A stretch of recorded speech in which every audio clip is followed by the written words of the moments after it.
Mesiyata Deshmaya, Masechet Chulin, Daf Memtet, nous commençons Daf Memchet, Amudbet, 8 lignes avant la fin de la page.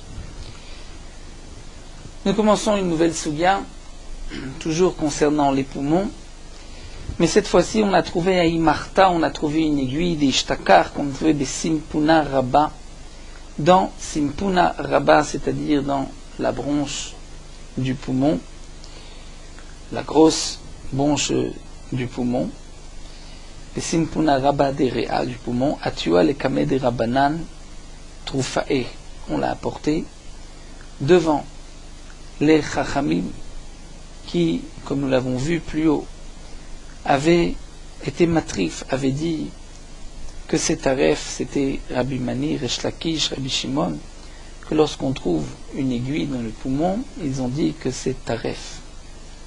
Mais là, les Chachamim, lo amruba lo isur velo eter, puisque l'aiguille n'a pas été trouvée dans le poumon, mais dans les bronches.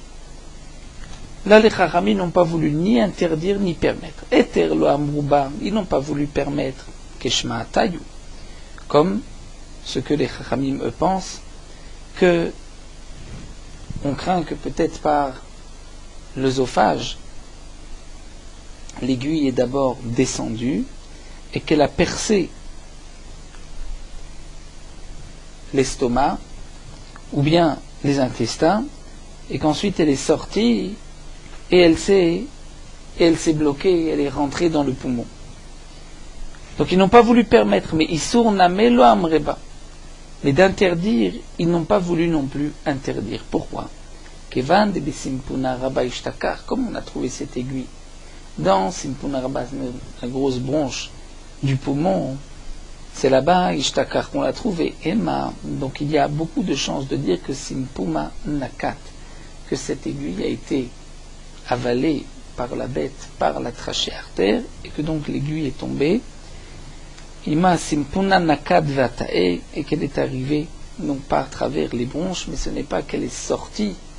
Donc on ne pense pas qu'elle va être rentrée, absorbée, avalée par l'œsophage et qu'ensuite elle est sortie par l'estomac pour re-rentrer dans le poumon.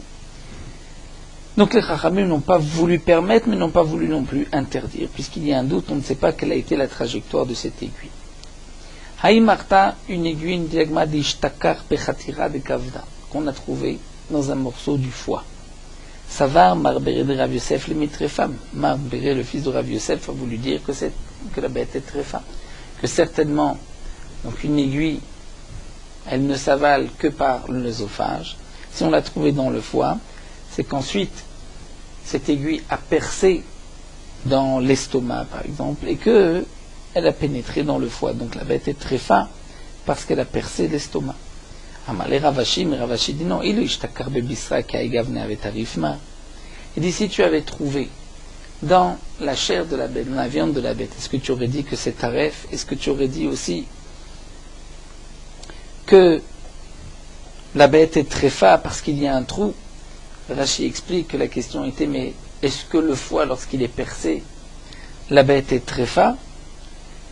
De la même manière que la viande qui est percée, la chair n'est pas tréfa, le foie aussi n'est pas tréfa. Et là, Ravashi reprend et dit en vérité, Chazinan, il faut regarder de quel côté se trouve la pointe de l'aiguille. Donc une aiguille, il y a deux parties. Il y a une partie qui est pointue et une autre partie où il y a le trou de l'aiguille. C'est ce qui est appelé ikofa. Ikofa, c'est-à-dire la partie, la tête qui est épaisse, qui est percée, où elle se trouve.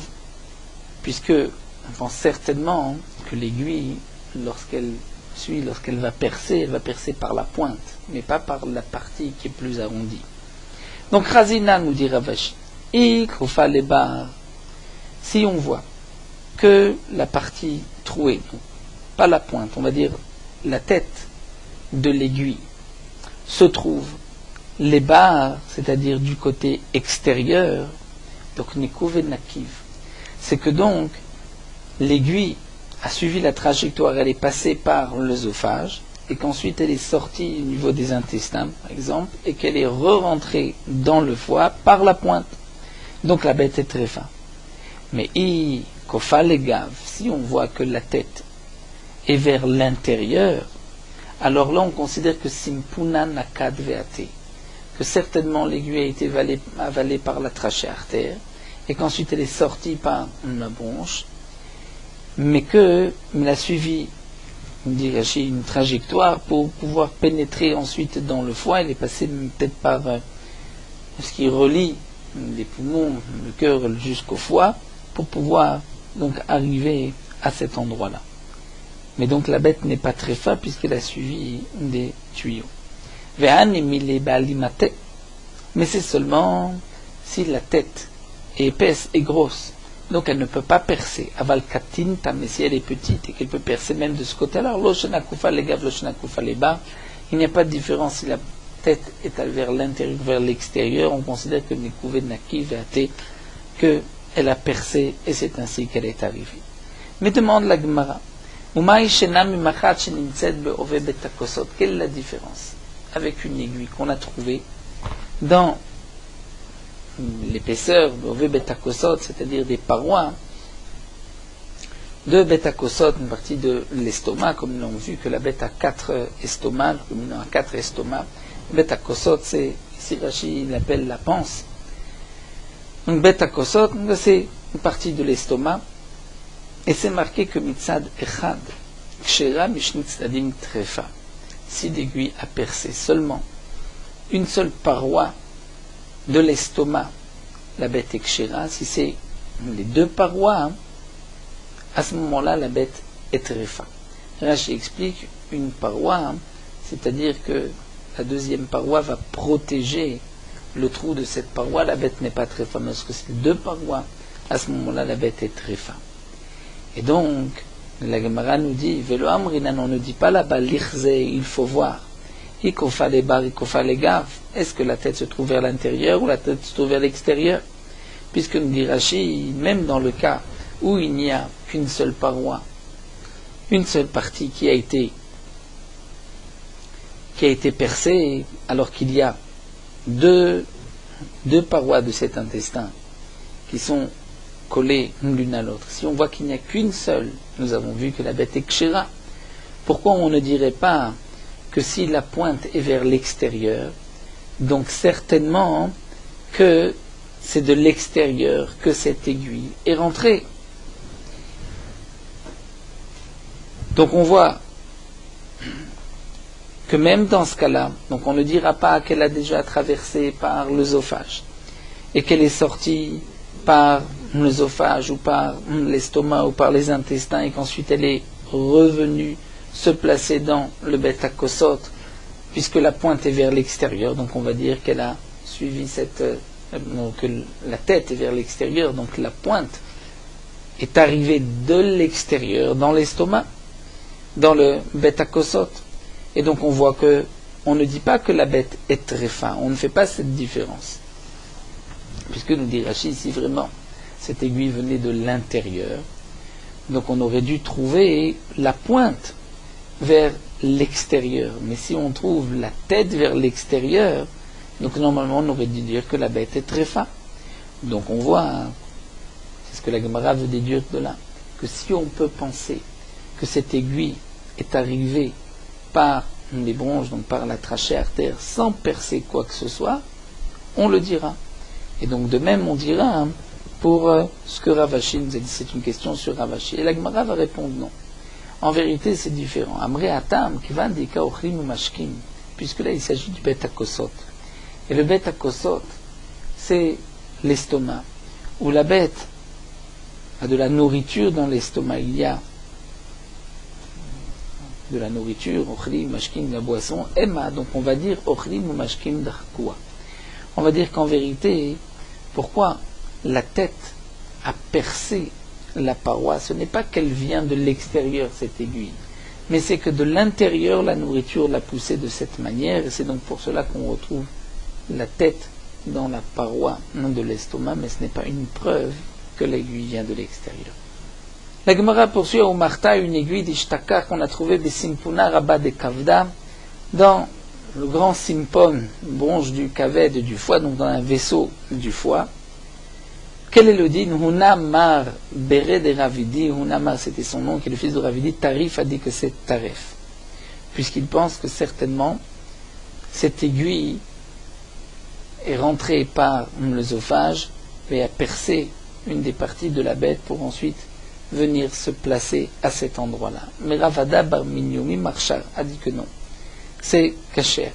Pourquoi, étant donné qu'on a trouvé dans ce vaisseau, il est moins probable que cette aiguille est sortie à traverser l'œsophage ou l'estomac ou dans l'intestin pour sortir et ensuite se placer juste à l'endroit du simpon. Il est plus logique de dire que cette aiguille est passée par la trachée artère, et comme nous dit Rashi, le canet, une trachée artère et ce vaisseau du foie se trouvent l'un à côté de l'autre, donc là il est plus probable de dire que cette aiguille a trouvé un chemin sans rien percer, et c'est donc pour cela qu'on l'a trouvé dans le foie. La Gemara continue, dit Atou Shaïloa le Ravina. On a posé la question à Ravina, Marlu leur a dit Shakilo Glima de Troufa, et prenez l'habit de ceux qui ont dit que la bête est tréfa. Lorsqu'ils ont dit que la bête est tréfa, ils l'ont donné à manger aux chiens, donc le Rav qui a interdit est responsable et doit rembourser le prix de la bête, donc prenez l'habit de celui qui a dit que la bête est tréfa. La Gemara poursuit Ahi Kashita de Ishtakar Bemara. On a trouvé Kashita, c'est un noyau de date dans la bile. Amar Ravashi dit qu'Avina Berafkana, lorsque j'étais Rafkana, Amar il a dit Havadai Simpuna Nakad Veate. C'est sûr que ce noyau a traversé le Simon les bronches pour arriver jusque-là, et il est arrivé aussi donc dans ce vaisseau, dans cette manche du foie, mais il est passé par la trachée artère, il n'a rien percé. Puisque un tel noyau ne peut pas percer, donc s'il était passé par l'œsophage, il n'aurait pas pu percer et arriver à l'endroit de la bile. Afalgav de l'ondan kanafka mirbal ou derabille. Et même si, lorsqu'on vérifie ce vaisseau du foie, ce simpon du foie, on voit que il n'y a pas la place, on ne peut pas le faire bouger facilement, on ne peut pas le faire sortir, parce que ce vaisseau est très étroit. Donc comment va-t-on dire qu'il a traversé, qu'il est descendu à travers ce vaisseau? Eh bien la Gemara dit malgré tout, on considère que mirbal ou dérabillé, c'est-à-dire, nous explique Rachid, lorsque la bête a bougé en marchant plusieurs fois, donc il est descendu petit à petit par ses mouvements, et c'est ainsi qu'il est arrivé là où on l'a trouvé. Vehanemile, mais c'est seulement des dikla. Si c'est le noyau d'une date, aval des états, mais le noyau d'une olive, mivzabaza, lui est plus pointu et il peut percer, et donc je crains qu'il ait fait un autre chemin et qu'il a percé une partie de la bête, et la bête est très forte.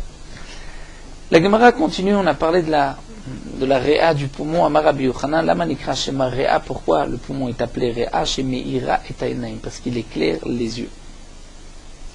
C'est-à-dire, il est bon de le consommer puisqu'il éclaire les yeux. Il est où? La achila ou alidé semanim? C'est-à-dire, est-ce qu'on peut le manger tel qu'il est, ou il faut le mélanger, c'est-à-dire lorsqu'on mélange avec d'autres choses d'autres plantes, d'autres choses qui sont bénéfiques pour les yeux, on rajoute le réa, là aussi c'est bon. La Gemara nous dit, Tachma, on va porter une preuve d'Amaravuna Bariguda Avza Bezouza Verea Dida Berba. Lorsqu'on achète une noix pour le prix de 1 zouz, mais son poumon, lorsqu'on l'achète, on peut payer 4 zouz. Donc ici, c'est pour manger le poumon tel qu'il est. Alors l'inkat bezouza velichol, on n'a qu'à acheter une noix avec son poumon pour 1 zouz et consommer le poumon. Elle a l'idée samani, donc certainement qu'il s'agit d'une préparation, c'est pour cela que, avec un mélange de samani, c'est pour ça que la réa, le poumon, vaut 4.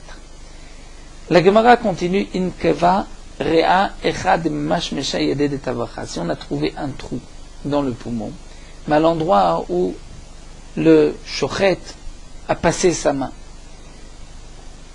donc lorsqu'il a décollé, lorsqu'il a vérifié le poumon, on a trouvé à cet endroit-là ensuite un trou. Est-ce que talinan, on va dire que c'est peut-être le shochet avec ses ongles qui a percé, oro talinan ou pas? Ravada barnatana mar talinan, on pense que c'est le shochet et qu'il n'y avait pas auparavant. Marzutra bedrav maria mar lo talinan, vil chetal alacha c'est talinan, on pense que c'est le shochet. Amar Rav Shmuel beri de Rabbi Abaou, Rav Shmuel le fils de Rabbi Abou m'a dit Abba, mon père, donc Rabbi Avaou, Mereche Kaled et Rafram Avi, il faisait partie de ceux qui étaient à la tête du shiur qui devait expliquer la dracha de Rafram. Ve'amar, il a dit Talinan, qu'on peut dire que c'est le shochet qui l'a percé. Amroa Kameleha de Marzoutra, Beri de Rav Mari, Velo Kibla. On l'a rapporté à Marzoutra, le fils de Rav Mari, et lui n'a pas accepté cet enseignement. Amar Rav Mesharsha, Kavate de Avoua de Abba Mistavra. Rav Mesharsha dit, c'est logique de dire comme le père de mon père, c'est-à-dire Ravacha, de Atalinan Bezeev, puisqu'on voit que c'est une Gemara que nous avons vue dans le premier Pérec, que si un loup est venu et a pris les entrailles, a pris les intestins d'une bête et il les a rendus, ensuite on les a trouvés, il y avait des trous à l'intérieur, on va dire que ce trou a été fait par le loup, et on ne va pas penser qu'il a percé un endroit où il y avait déjà un trou. Donc Talinan, c'est certainement le shochet. Morana, Rashi explique que lorsqu'on trouve un ver dans le poumon qui a percé le poumon. Savoir quand est-ce qu'on peut penser, qu'on est tollé que ce ver est sorti après la shrita ou avant la shrita. Il est certainement sorti avant la shrita, donc il a percé le poumon, la bête est très forte. C'est, on est tollé, on va dire que c'est certainement après la shrita qu'il est sorti, et donc la bête n'est pas très forte. Dans la Mishnah, nous avons vu que lorsqu'il y a un trou dans le poumon, la bête est très femme, et Rabbi Shimon dit Atchetinakev, seulement si le trou a atteint les bronches. Amar Rabba Bar Tachlifa, Amar Rabbi Yirmiyah Bar Abba, Atchetinakev, les simpon gadol, pas n'importe quelle bronche, mais le simpon essentiel du poumon. Yetiv Ravacha Baraba Kamedi Ravuna, Ravacha Baraba était assis devant Ravuna Veyetiv, et Kamar il a enseigné Amar Rabbi Meloch, au nom de Rabbi Meloch, Amar Rabbi Shua ben Levi, Alacha qui Rabbi Shimon. Amarle, il lui a dit Meloch Arava'a Kamarta. Tu rapportes un enseignement de Meloch qui habitait parmi les Arabes, En Alacha qui Rabbi Shimon Kamar. Au contraire, lui a dit que l'Alacha n'est pas comme Rabbi Shimon. Qui s'allait Rabbi Zira, lorsque Rabbi Zira est monté en Eretzrel, Ashkachel et Rav Bibi, il a rencontré Rav Bibi d'Yativ et Kamar qui a rapporté cet enseignement Amar Rabbi Meloch, Amar Rabbi Shua ben Levi, Alacha qui Rabbi Shimon. Amarle, il lui a dit non, Chayedema, dire sur la vie de notre maître. De Anna ve Rabbi Baraba, moi et Rabbi Baraba Veravasi, Klaina l'attrait de Rabbi Meloch, on s'est rendu dans la ville de Rabbi Meloch, ve Amrele, et on lui a demandé, et Amar Maralcha qui Rabbi Shimon, est-ce que il a dit que l'Alcha est comme Rabbi Shimon, ve Amarla, il a dit non, en Alcha qui Rabbi Shimon. Amre, c'est ce que j'ai dit. Ve'at, ma beyatra, il m'a terminé, et toi?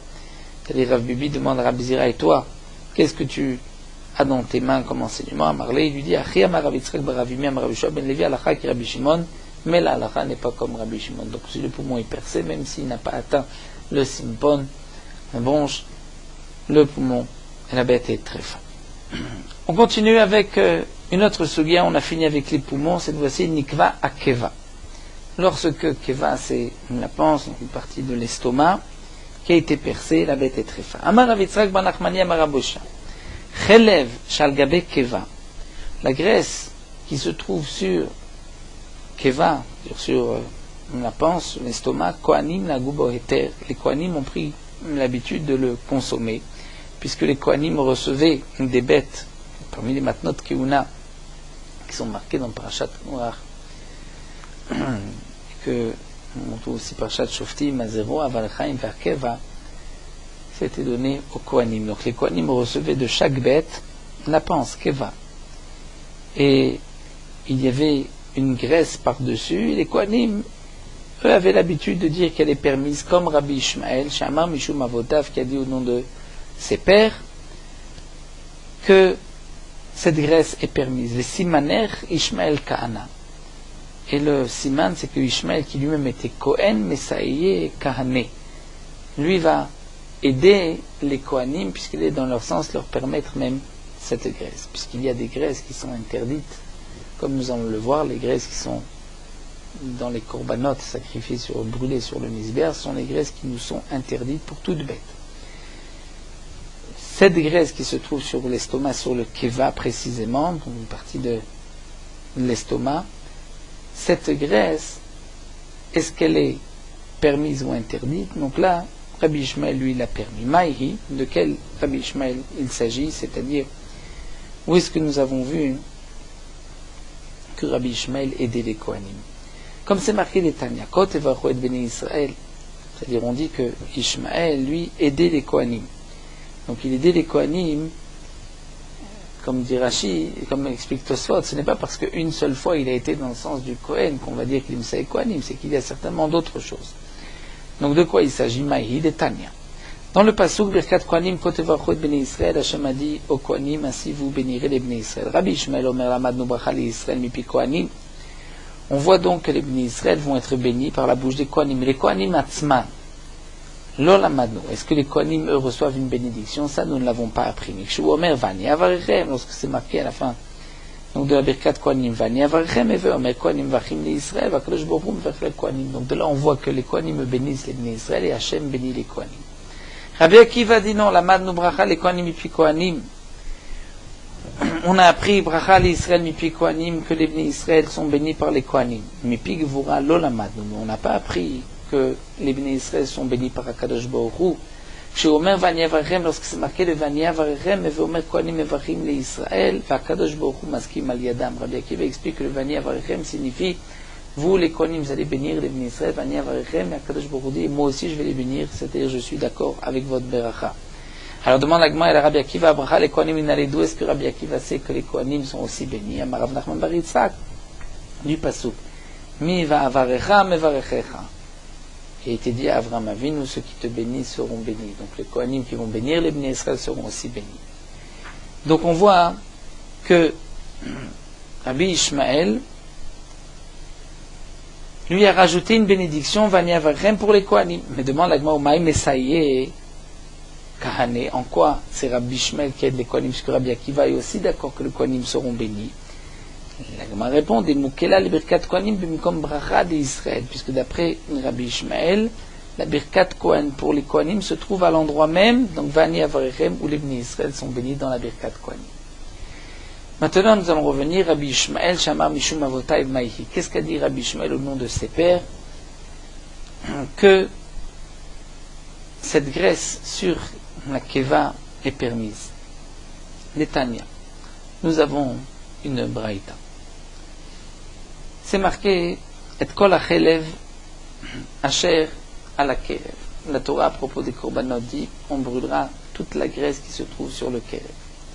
Kerev, c'est toute les entrailles de la bête, et il y a donc toute une graisse qui se trouve par-dessus, mais on va inclure de ce passouk les avi chelef shalgabe adakim, même le chelef qui se trouve uniquement sur les intestins. Livre Rabbi Ishmael. Rabbi Akiva Omer, Rabbi Akiva dit non, les avi chelef shalgabe akeva, on va inclure le chelef qui se trouve sur cette partie de l'estomac qui est appelée la keva. Mais d'après Rabbi Ishmael, la graisse de la keva est permise. La Gemara continue au Minhi. Pourtant, nous allons poser une contradiction. C'est marqué Tachelev Asher ala Kerev. Rabbi Shimon Omer, Machelev Amchaset Kerev. On veut apprendre de ce passouk que toute graisse qui ressemble à ce chelev qui est sur les entrailles est interdite. Donc Rabbi Shimon dit de la même manière que le Chelev Amchaset Kerev, il est Krum Veniklaf, c'est-à-dire c'est une membrane fine et qui peut s'éplucher, se détacher, dire ce Krum se détache du chelev, de la graisse, c'est-à-dire il n'est pas tout à fait collé. Donc de là on apprend Af kol Krum Veniklaf, c'est-à-dire tout ce qui est aussi une membrane et qui peut se détacher sera aussi interdit. Donc nous dit Rashi, Rabbi Shimon ici veut interdire même le chelev qui se trouve sur la keva, et à plus forte raison le chelev qui se trouve sur les intestins, les dakim. Mais Rabbi Akiva dit non, ma chelev amchaset kerev, c'est totav, krum, veniklaf. Il y a trois conditions. C'est quoi totav? C'est comme si c'est un habit, une simla il recouvre toutes les entrailles. Et donc de même, pour la graisse qui se trouve Afkol Totav Krum Veniklav, qui se trouve sur les dakim, sur les intestins, mais pas le relève de la keva, puisque le relève de la keva ne se trouve pas entièrement, il ne recouvre pas entièrement comme un habit, il n'enveloppe pas entièrement la keva, mais il y a des petits morceaux de graisse ici et là. Donc en tout cas nous voyons ici que d'après Rabbi Shimon, le relève qui se trouve sur la keva est interdit. Et pourtant Rabbi Ishmael plus haut l'a permis et Rabbi Akiva l'a interdit. Ici on voit que c'est Rabbi Shimon où nous avons une autre girsa pour bien comprendre la Gemara, hein. C'est Rabbi Ishmael, non pas Rabbi Shimon, sinon on ne voit pas la contradiction. Alors qu'ici c'est Rabbi Shimon, donc Rabbi Ishmael, qui interdit la graisse sur la keva et Rabbi Akiva qui l'a permis. Alors la Gemara va répondre, Shalach Ravin Mishmed Rabbi Yochanan Kachi Yatsa Shel Mishnah Veifur Kamaita. La dernière Mishnah Braïta qui est rapportée, elle est juste, mais la première il faut inverser. Donc c'est Rabbi Ishmael qui interdit le relève, la graisse qui se trouve sur la keva. La Gemara dit, mais alors, pourquoi tu vas inverser les noms de Rabbi Akiva et de Rabbi Ishmael dans la première? Il faut batraïta, peut-être que c'est dans la deuxième, et que Rabbi Ishmael va permettre cette graisse. La Gemara répond non, c'est différent dans la deuxième. Kevan de katanema, donc dafka. Comme dans la deuxième braïta, on va faire une comparaison entre le relève qui recouvre le kerev, les entrailles. Donc on va dire que s'il a dit ma relève, donc af, c'est qu'il a été médaillé de bien préciser, puisqu'on apprenait l'un de l'autre ce qui était permis et qui était interdit. Donc si c'est ainsi, on garde la deuxième braïta, et Rabbi Ishmael a interdit donc le relève, la graisse qui se trouvait sur la keva. Yahi, alors demande la Gemara qui Rabbi Ishmael, qui Rabbi Akiva. Pourquoi on a dit que les Kohanim avaient l'habitude de permettre cette graisse comme Rabbi Ishmael? Ça devient comme Rabbi Akiva qui permet. On vient de dire que c'est Rabbi Ishmael qui dit au nom de ses pères, mais lui ne pense pas ainsi, et donc c'est pour cela que les Kohanim ont pris l'habitude de se conduire comme Rabbi Ishmael lui-même, qui lui permet le relève sur la keva. Donc là nous avons vu le din de la graisse qui se trouve, qui recouvre Amchaset Takerev, c'est-à-dire toutes les entrailles, tous les membres, qui est comme un sac qui habille dire, tous ces membres-là, les membres intérieurs. Nous avons vu qu'il y a une niklaf aussi, c'est qu'il y a une petite membrane qui peut se détacher de cette graisse. Et donc, on en déduira de là que tout ce qui ressemble à cette graisse est aussi interdit. Et nous avons une marloquette entre Rabbi Ishmael et Rabbi Akiva concernant la graisse d'un endroit précis, c'est-à-dire de la keva qui est une des parties de l'estomac de la bête. La Gemara continue. Amar Rav nous enseigne Chelev Tahor Sotem. Il y a de la graisse qui est permise, qu'on va appeler Chelev Tahor, et il y a de la graisse qui est interdite, on va l'appeler Chelev Tamé. Chelev Tahor, de la graisse qui est permise.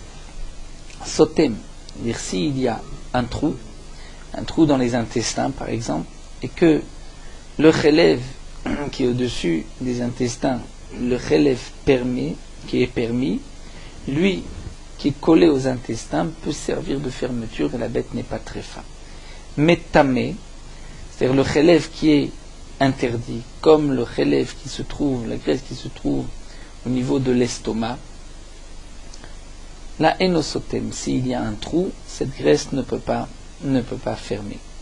Et comme Rachid nous l'explique, étant donné qu'elle n'est pas vraiment cette graisse collée, mais elle enveloppe comme le relève amchaset takerev, puisque nous avons vu plus haut qu'il était, comme la Gemara avait dit, totav, c'est-à-dire qu'il l'enveloppait, mais il n'était pas collé. Rav Sheshat omer echadze vechadze sotem, d'après Rav Sheshat, il n'y a pas de différence, toute graisse peut fermer, boucher un trou. Rabbi Zira pose le problème suivant. Chelev chaya, la graisse d'une bête sauvage, toute la graisse d'une bête sauvage est permise. Donc la graisse d'une bête sauvage qui recouvre les entrailles de la bête sauvage, s'il y a un trouma, quel sera le digne? Est-ce que si l'estomac de la bête sauvage est percé, est-ce que cette graisse peut servir de fermeture? Est-ce que Dafka Machelef Taor Sotem Vainame Taoru, puisqu'on avait vu plus haut qu'il avait dit, Rav avait dit le Chelef Taor, Taor, c'est-à-dire permis. Donc Chelef Taor, le Chelef qui est permis, le Chelef d'une bête sauvage est aussi permis. Donc il bouge. Odilma Mishum de Meadek, le Meadek, peut-être qu'il parlait d'une bête où le Chelef qui est Taor, qui est permis, c'est un Chelef, c'est une graisse qui est collée au membre. Et donc, celui de la bête sauvage, il n'est pas moudak, donc il ne peut pas servir de fermeture. Amar Abaye, Abaye de Maïti Baele. Quelle est la question? Nehi Deshare Beachila.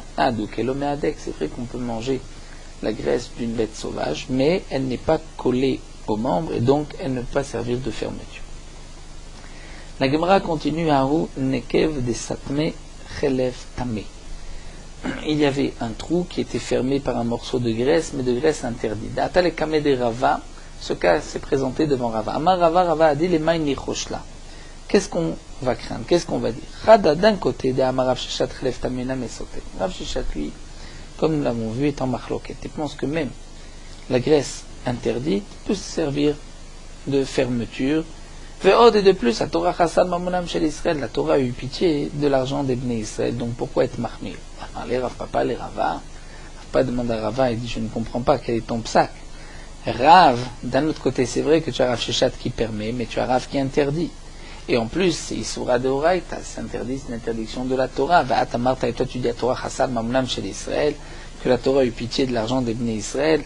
C'est vrai que la Torah a eu pitié, comme Rachid nous le rapporte, lorsqu'il y a une maison où il y a des taches de lèpre, le Kohen, avant de rendre la maison impure, doit faire sortir tout ce qui se trouve à l'intérieur, parce qu'il peut y avoir un kéli en terre cuite qui ne pourra pas être purifié s'il est impur, et donc on devra le briser. Donc la Torah a eu pitié de l'argent des Bnei Israël, mais tu ne peux pas dire cela sur une interdiction de la Torah.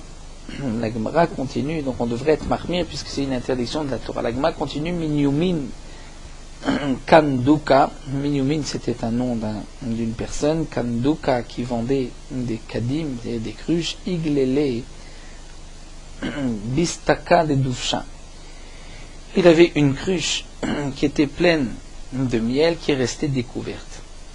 Nous savons qu'à l'époque, lorsqu'un liquide était resté découvert, le serpent a l'habitude de venir et de boire de ce liquide et il laissait son venin. Donc il était interdit ce liquide. Mishum sakana atalekamel Rava. Il a apporté la question à Rava. Rava dit les mains nichoshla. Quel est le problème? Pourquoi on va interdire? Rada d'un côté c'est marqué dit mashkim giloui. Il n'y a que 3 boissons qui sont interdites si elles sont découvertes. Yain, le vin, maim l'eau, vachalav et le lait. Les autres boissons sont permises, donc le miel est permis. De plus, la Torah Chassan Mamonam chez l'Israël. La Torah a eu pitié de l'argent des Bnei Israël, donc on ne va pas interdire. Amalé Rav Nachman Bar Yitzchak Rava, Rav Nachman Tzedek Rava, Rabbi Shimon. D'un côté, il y a Rabbi Shimon qui interdit. Et en plus, la kanat nefashot, c'est un danger de mort. Va'at amar ta Torah Chassan Mamonam chez l'Israël. La Gemara dit, Rabbi. Donc toi, tu dis Chassan Mamonam, si c'est interdit, c'est kanat nefashot. Il y a un recherche de danger, on ne va pas dire que la Torah a eu pitié de l'argent des Bnei Israël. Donc Rabbi Shimon Maïhi, de quel Rabbi Shimon il s'agit? Où est-ce que nous avons vu que d'après Rabbi Shimon, même le miel est interdit? Des Tanya, c'est marqué Chamishen Ben Mishum Gilou. Il y a 5 choses, 5 liquides, lorsque les 5 liquides sont restés découverts, il n'y a pas d'interdiction de Gilou. Tzir, des jus de poisson, Vechomet du vinaigre, Shemen, de l'huile, de vache, et du miel, ou Mouria, sorte aussi de saumure. Le poisson. Rabbi Shimon Omer, Rabbi Shimon dit, même dans ces cas-là, il y a Mishum Gilou. Donc même le miel, il y a Gilou d'après Rabbi Shimon. Rabbi Shimon dit, Ani Raiti Nachash et Shatatzir Betzidam. Et moi, j'ai vu un serpent qui a bu du tir, du jus de poisson, Matzidam. Donc même le serpent consomme le tir contre les Chachamim. Amroulo le Chachamim dit, non, Shatyahu. Ce serpent était un serpent fou et particulier, et on n'apporte pas une preuve d'un tel serpent. On regarde la majorité des serpents. Amarle, mais Rava a dit à Rav Nachman Bar Yitzchak, Odolimia, même si tu es donc en marloquette avec moi concernant le miel, mais sois d'accord que le tir, Odolimia Betir, que le tir, on n'est pas posé comme Rabbi Shimon qui interdit. Da Rav Papa ve Ravuna be Rav Yoshua ve Rabbanan, puisque Rav Papa, Ravuna, le fils de Rabbi Yoshua, et les Chachamim, Kaboul Gilouya, lorsqu'ils avaient un liquide qui était resté découvert, Shadou les Betsir, ils le jetaient dans ce jus d'un poisson. Pourquoi? Puisque Rachid nous explique, ce tir était Massideri brûlé, le RS, le venin, et ensuite il n'y avait pas de problème de Gilouy. Et donc, de la même manière que pour le tir, la halacha n'est pas comme Rabbi Shimon, alors pour le miel aussi, la halacha n'est pas comme Rabbi Shimon. Amarle, Rav Nachman lui a dit non, Rabbi Shimon Lazar kavate. Pour le miel, devait être d'accord avec moi que la halacha est comme Rabbi Shimon, puisqu'on voit que Rabbi Shimon ben Lazar pensait aussi comme Rabbi Shimon de Tanya, comme on voit, Rabbi Shimon ben Lazar. Rabbi Shimon c'est Rabbi Shimon bar Yochai, et là on voit que Rabbi Shimon ben Lazar aussi, Oser bidvash, interdisait aussi le dvash, c'est-à-dire le miel. Donc le miel, il y a une interdiction de Gilouy. Si Rabbi Shimon Lazar est Oser comme Rabbi Shimon, donc on va être Oser aussi. Et donc c'est ce qu'il a voulu me répondre à Rava, comment toi tu as pu permettre, même si c'est vrai que pour le tir on n'est pas posé comme Rabbi Shimon, mais pour le miel on est posé comme Rabbi Shimon, et donc on ne peut pas permettre le miel qui est resté découvert. Alors nous allons nous arrêter ici à Rav Nachman, notre sunga dans l'île de Chelev. Nous terminons sur Merot Halacha Daf Memtet. Le basar vechalav, le lait et la viande qui ont été cuits ensemble, à part l'interdiction de consommer ce mélange, il est aussi interdit d'en profiter. Donc seulement lorsqu'il y a un mélange de lait et de viande qui sont interdits minatora, c'est-à-dire du lait, de la viande d'une bête cachère, donc du lait d'une bête cachère. Lorsqu'ils ont été cuits ensemble, puisque la Torah les a interdits de les faire cuire, la Torah les a interdits de les consommer, d'en tirer profit. Mais de la viande de volaille et du poulet qui a été cuit dans du lait ou minatora, ce n'est pas interdit, bien que les Chachamim ont interdit. Les Chachamim ont interdit de le consommer, mais pas d'en tirer profit. Si on a fait cuire de la viande cachère dans du lait cachère, il est interdit de donner à un non-juif, même si le non-juif ne paye pas, et même si on ne le connaît pas. De même, il est interdit de donner à manger un mélange de bassar vechalav, de lait et de viande, à une bête domestique ou une bête sauvage, qu'elle nous appartienne ou qu'elle ne nous appartienne pas, même si c'est une bête vulgaire, il est interdit de donner à manger à une bête. Donc lorsque un homme a une bête domestique et qu'il va acheter de la nourriture pour ses animaux, il devra faire attention que dans cette nourriture, il n'y ait pas de lait et de viande mélangés.